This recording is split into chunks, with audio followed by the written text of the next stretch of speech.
You may say it's sensational. Some say it is political and widely talked about. Of Nigeria's number 3 man today the case against him came to an end.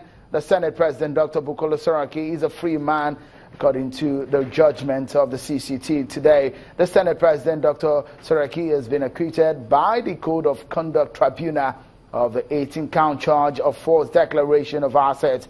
The chairman of the tribunal of the 2-man panel, Danladi Umar, ruled that the prosecution witnesses were manifestly unreliable and that no reasonable tribunal could safely convict on the evidence produced, that the prosecution did not prove the essential elements of the offense, and that the tribunal has nothing to do other than to discharge the defendant.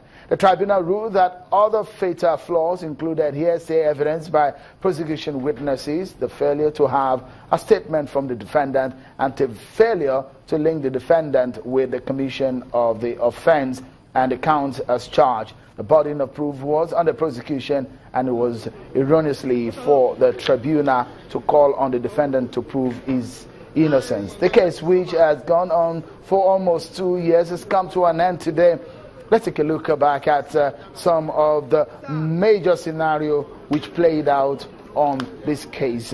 On September 22, 2015, the Senate President, the President of the Senate, Bukola Saraki, ducked at the Code of Conduct Tribunal, the CCT in Abuja, over alleged falsification of assets declaration 2003 when he was governor of Kwara State.